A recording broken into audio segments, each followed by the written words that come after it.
আসসালামু আলাইকুম বন্ধুরা। আশা করি সকলে ভালো আছেন। বন্ধুরা আমরা যারা বিকাশ অ্যাকাউন্ট ব্যবহার করি বা বিভিন্ন অ্যাকাউন্ট ব্যবহার করে দেখা গেছে আমাকে বিভিন্ন ভিডিওতে অনেকে কোয়েশ্চেন করে যে একটি সিমে আমার একটি বিকাশ অ্যাকাউন্ট খোলা আছে। এখন সেই সিমে আমি নগদ অ্যাকাউন্ট খুলতে পারবো কিনা? বা আবার অনেকে এখন বলেন যে নগদ অ্যাকাউন্ট খোলা আছে, আমি সেই সিমে কি বিকাশ অ্যাকাউন্ট খুলতে পারবো কিনা বা রকেট অ্যাকাউন্ট খুলতে পারবো কিনা?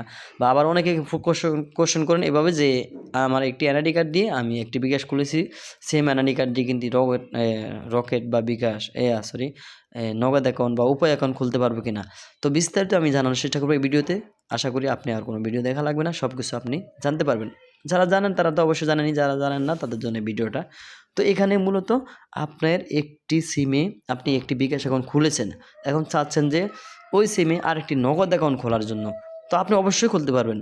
শুধু নগদ নয়, আপনি একটি বিকাশ, তো ধরেন আমি এক্সাম্পল ধরে নিচ্ছি, একটি বিকাশ খুলেছেন বা একটি নগদ খুলেছেন, সেম সিমে প্রত্যেকটা অ্যাকাউন্ট একটা করে খুলতে পারবেন। যেমন একটি বিকাশ খুলতে পারবেন, একটি নগদ অ্যাকাউন্ট খুলতে পারবেন, একটি রকেট অ্যাকাউন্ট খুলতে পারবেন, একটি উপায় অ্যাকাউন্ট, আরও অন্য ব্যাংকিং যা আছে মোবাইল ব্যাংকিং সবগুলো কিন্তু একটি সিমে আপনি খুলতে পারবেন। ঠিক আছে? সমস্যা নেই। তো অবশ্যই আপনি কিন্তু আবার একটি এনআইডি কার্ড দিয়েও কিন্তু সবগুলো অ্যাকাউন্ট একটাই করে খুলতে পারবেন। কিন্তু একটি বিকাশ অ্যাকাউন্ট খোলা সত্ত্বেও আরেকটি খোলার চেষ্টা করছেন, সেটা কিন্তু হবে না, হ্যাঁ? বা একটি নগদ অ্যাকাউন্ট খোলা আছে, আরেকটি নগদ অ্যাকাউন্ট খুলতে চাচ্ছেন, সেটা হবে না। অবশ্যই শুধু একটি এনআইডি কার্ড দিয়ে একটি বিকাশ, একটি নগদ, একটি রকেট, একটি উপায় বা যেগুলো আছে মোবাইল ব্যাংকিং সবগুলো একটি করে খুলতে পারবেন।